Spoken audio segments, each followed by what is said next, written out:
사실 이제 캐즘이라는 게 어떤 수요가 갑자기 딱 단절돼 뭐 이런 걸 수도 있는데 사실 전기차들 보면은 살만한 차들이 많이 없었던 것도 이유가 크다고 봅니다. 다만 이제 2025년에서 26년 들어가게 될 경우에는 그 해외 생산 비중이 월등히 많기 때문에 그 수출 데이터가 그렇게 의미가 없고, 특히 지금은 동박 섹터는 아예 의미가 없어요. 전액도 마찬가지고 그냥 가격만 좀 보시면 좋을 것 같고요.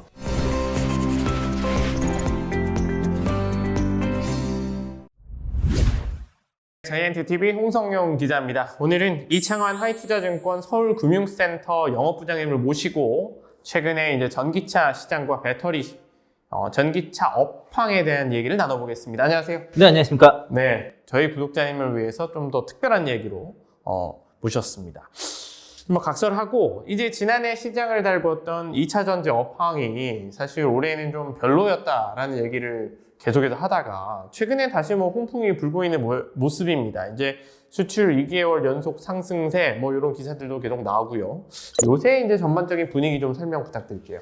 그러니까 그 2차 전지 섹터에 다들 캐즘이라는 표현들을 많이 쓰는데, 그러니까 사실 이제 지난해 이제 10월 달을 전후로 해서 이제 그 북미의 그 UAW 파업과 파업 전과 이후가 이제 달라졌어요. 그때 당시에 또 이제 보조금 정책도 또 IRA법 보조금 정책이 이제 그전에는 그 사후 공제 받는 방식이었다가 구매 시점에서 이제 그 보조금을 받는 방식으로 되면서, 그러니까 이제 그 연말에 차량 구매했던 사람들이 다 그 다음해로 미루는 그런 상황이 벌어졌었고, 그 UAW 파업을 기준으로 해서 완성차 기업들이 그 UAW 뭐 임금 인상을 해주는 그만큼을 투자금을 줄이는 그런 상황도 벌어졌었고, 또 이제 그 탄소 배출 의무 그 사항도 그 물량도 다 채운 상황이어서 전체적으로 이제 배터리를 이제 주문하는 것들은 이제 이연시키는 과정들이 있었고, 그러다 보니까 거기에 복합적으로 발생했고요. 사실 이제 캐즘이라는 게 어떤 수요가 갑자기 딱 단절돼 뭐 이런 것 수도 있는데, 사실 전기차들 보면은 살만한 차들이 많이 없었던 것도 이유가 크다고 봅니다. 그런데 지금 이제 최근에 현대차에서 나오는 캐스퍼 EV라든가 뭐 기아 EV3 이런 차들을 봤을 때는 진짜 향후에 그런 차들은 향후 한 3년간은 적수가 없을 것 같고요. 특히 이제 기아 EV3 같은 경우 그 현대차와 엔솔과 인도네시아 합작법인에서 만든 그런 전기차 같은 경우는, 그 배터리가 들어간 전기차 같은 경우에는 뭐 가격이라든가 성능 여러 가지 봤을 때는 굉장히 상당히 잘 맞는 것 같고요. 그리고 이제 이번에 그 캐스퍼 EV 같은 경우도 차가 상당히 잘 나왔어요. 그리고 이제 그 경차가 아니라 소형차급으로 나와서 VTL 기능도 들어가고 NCM 그 3원기 배터리 들어가고 주행거리뿐만 아니라 여러 가지 이제 그 안에 또 차 핸들 같은 경우도 그 아이오닉과 같은 그 차량 그 핸들이거든요. 그래서 차가 되게 잘 나왔다고 봤을 때는 이제 좀 살만한 차들이 이제 나와서 또 하반기에 이제 신차들이 많이 나왔기 때문에 그런 측면에서는 뭐 하반기에 좀 기대가 많이 되는 것도 있는데, 아까 뭐 수출 데이터에 2개월 연속 상승 말씀하셨는데 이게 사실 그렇게 의미가 있는 건 아닙니다, 사실은. 왜 그러냐면 최근에 수출 데이터가 이제 5월, 6월 달 좀 4월 저점에서 2개월 연속 상승했다는 이런 데이터인데, 뭐 5월 달에 수출 데이터가 6억 4,400만 달러,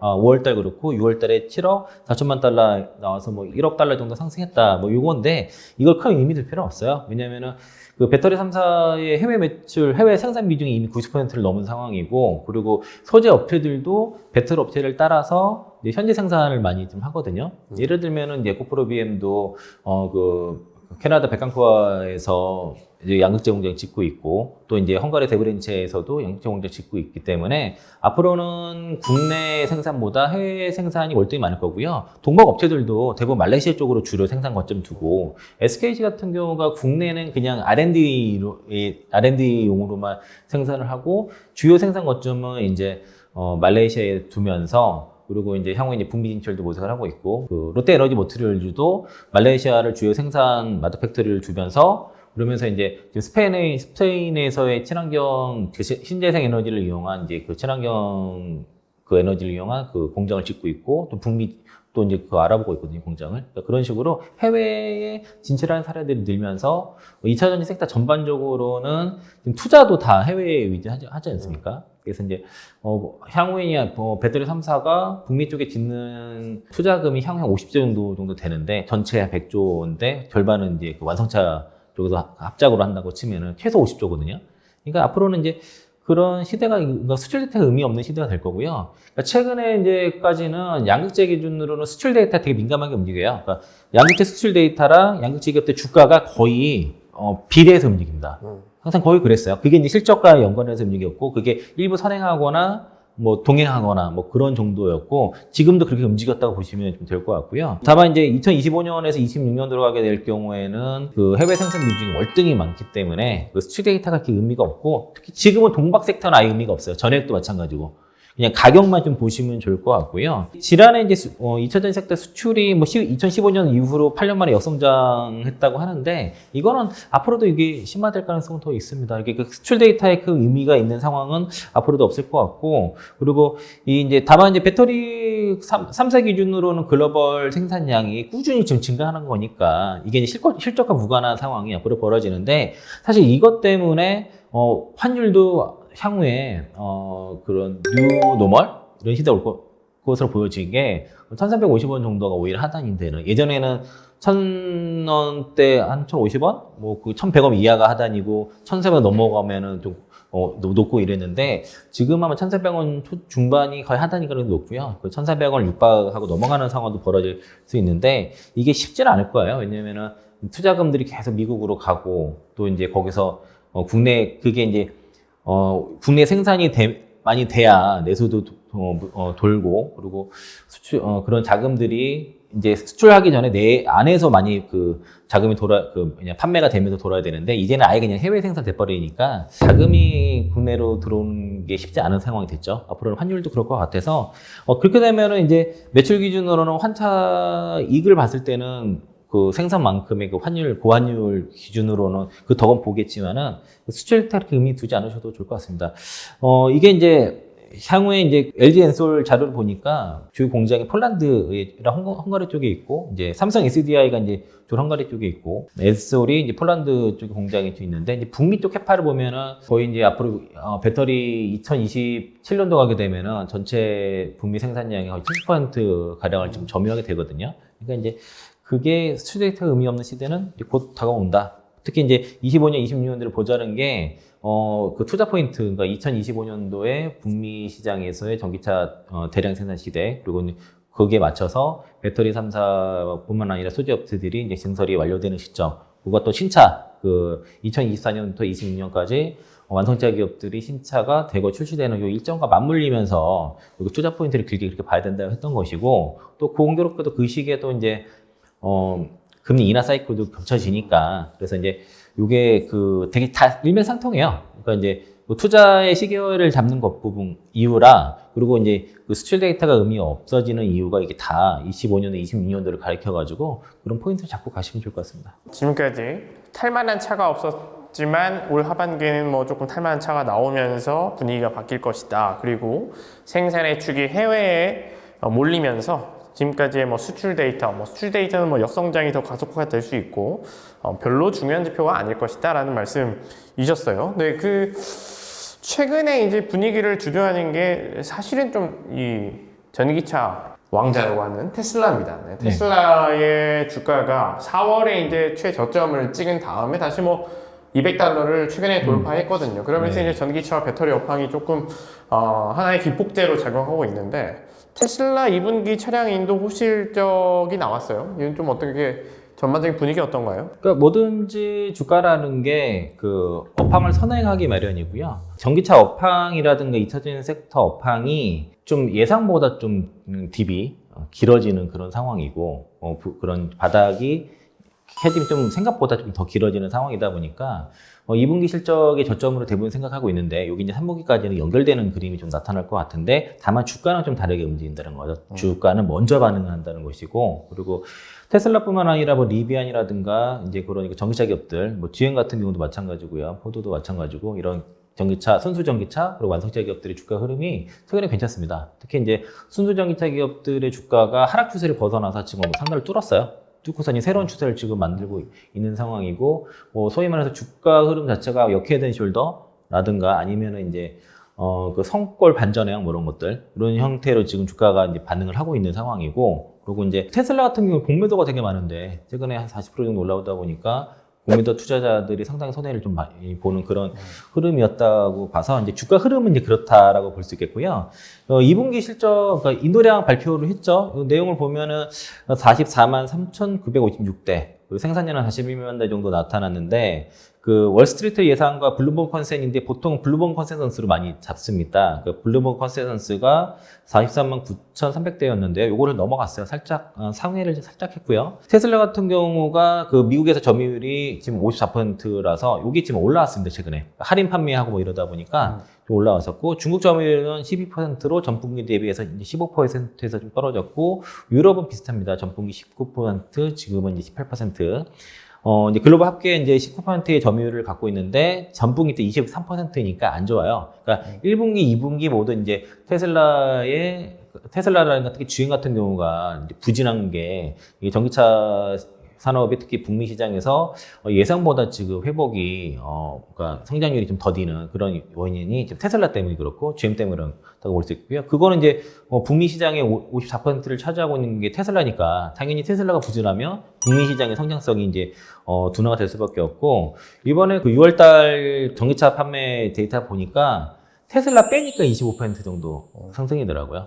그렇게 보시면 되겠고, 대체로 이제 2분기 차량 인도량 공개 이후에 전반적으로 좀 이게 바닥은 지났다, 최근 지났다라는 게 평가적인 게 일반적인 것 같고, 모델 Y가 어쨌든 전분기 대비해서는 그 모델 Y가 잘 팔렸고 그의 모델들도 잘 팔렸는데 모델 3랑 Y가 거의 주력이에요. 이게 이제 어떤 전분기 대비해서는 괜찮았고 전년 동분기 대비해서는 좀 부진한 한 4.8% 정도 감소를 했는데 전 분기 대비해서 14.8%, 그리고 그의 모델은 전 분기 대비해서 25.6%고 전년 동기 대비해서도 12.1% 나와서 대체로 좀 양호했지 않나 정도로 좀 보시면 되겠고요. 근데 주가를 올린 거는 이제 인도량 이 부분이 아니라 그 ESS 쪽에서 서프라이즈가 나왔기 때문인 것 같고, 이게 분기 기준으로 최대 실적이 좀 나왔는데 2분기 때 그 9.4기가와트 시의 이제 생산이 그 출하가 좀 됐습니다. 이게 이제 어느 정도 수준이냐면은 1년 전에 대비해서 258% 증가 나왔고요. 그리고 이제 2년 전 대비해서도 832% 증가가 나왔기 때문에 예상치에 거의 2배 가까이 나왔고, 그 최근에 원래는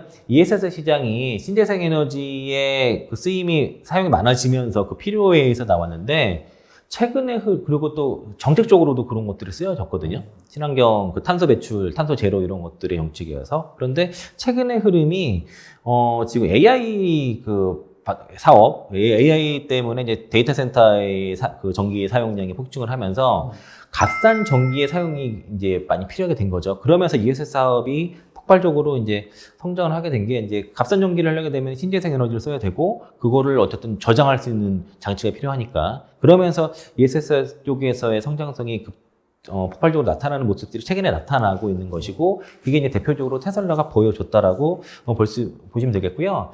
지난해 7월에 그 일론 머스크가 이제 테슬라 에너지 사업 중에 그 메가팩 사업 같은 경우가 연 200에서 300% 성장할 것이라고 얘기를 했고, 실제로 그 메가팩 그 사업이 확장을 통해서 25년도에 그 미국과 상하이에도 있잖아요. 상하이 같은 경우가 이제 공장이 완공이 되면은 한 80기가와트시의 생산이 가능하다는 그런 분석이 있고요. 요게 그 레리 골드버그 쪽의 분석을 내용을 보면은 이게 2028년도가 되면은 메가팩 사업이 대략 그 테슬라의 2023년도 전체 매출과 비슷하다. 그게 대략 그러면 한 119조 정도 되거든요. 그게. 그래서 그 정도 될 거라고 좀 보고 있고, 그리고 그로스핏 같은 경우도 24년도에 테슬라가 대략 23조 정도 170억 달러 정도 있었는데, 이거의 2배 정도, 한 34억 달러 정도를 좀 보고 있더라고요. 그래서 그 금액으로 한 34조 이상이 되니까 이게 이제 그만큼 성장성이 큰 거라서, 그래서 만약에 이제 지금 아직은 대부분 시애틀의 LF 배터리를 주로 채택을 테슬라가 하고 있지만은, 여기에 이제 뭐 LG 에너지 솔루션이라든가 뭐 SDI라든가 뭐 다른 이제 국내 배터리 업체들의 뭐 LFP 또는 뭐 NCA 배터리가 채택이 될 경우에는 이거는 업사이드가 상당히 좀 클 수 있겠죠. 향후 그래서 이제 26년도부터는 이제 그 비전기차 쪽에서도 25%를 관세를 부과를 하기 때문에 이제 미국 이제 테슬라 입장에서도 계속 CATL이라든가 중국 업체한테만 의존하기는 비해야 거 좀 쓰긴 합니다만 부담이 될 수 있기 때문에 향후에 특히 LG 에너지 솔루션의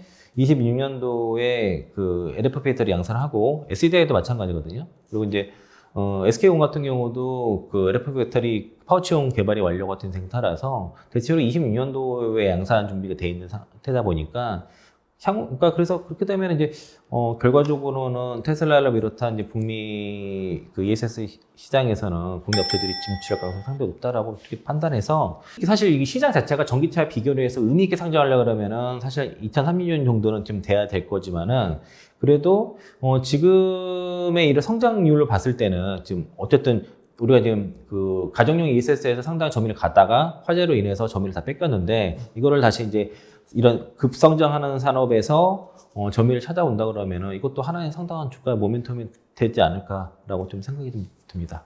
여러 가지 얘기해 주셨는데 이제 뭐 테슬라 인도량 보면은 이제 뭐 블룸버그 예상치보다 높아져서 뭐 이제 저점 지났다 뭐 이런 평가를 받았다라고 볼 수도 있을 것 같고요. 그리고 이제 ESS 에너지 저장 부문 장치, 에너지 저장 장치 파트에서의 이제 성과 그리고 이제 뭐 전반적으로 북미에서의 산업 성장을 조금 주목할 때가 됐다라는 말씀이셨습니다. 사실 이제 테슬라의 호실적과 맞물려 가지고 이제 구독자님들이 궁금해하시는 건 이제 주요 이제 배터리 업체들이 어떤 식의 모멘텀을 가져갈 수 있느냐라는 것 같은데요.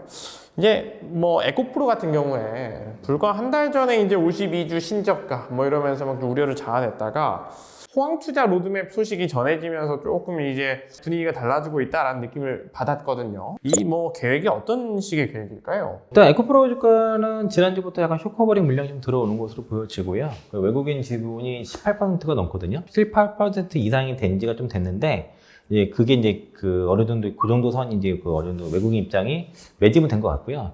왜냐면은 이제 지난해 주가 제일 좋을 때는 에코프로에 대한 외국인 비중이 4%밖에 안 됐습니다. 근데 그게 이제 18% 이상 올라왔으니까 외국인 물량은 채울 만큼 채웠다라고 보면은 주가를 더 이상 뭐 계속 하락으로 가지는 않을 것 같고요. 이제 기관들이 빈집이기 때문에 기관들이 에코프로 한 6천억 그리고 뭔가 외국인 합쳐서 에코프로 비하면 한 1조 정도 공매도가 있어서 그러니까 올라갈 경우에는 그 두 종목이 반등이 좀 강할 수 있을 거다. 쇼커버 물량을 기대를 하고 있고 이제 뉴스에 나온 게 에코프로가 그 포항시의 그 2차전지 기회 발전 특구 지정을 따라서 여기 따라서 이제 향후에 5년 정도 한 2조 투자한다는 그런 계획을 좀 세운 상황이고요.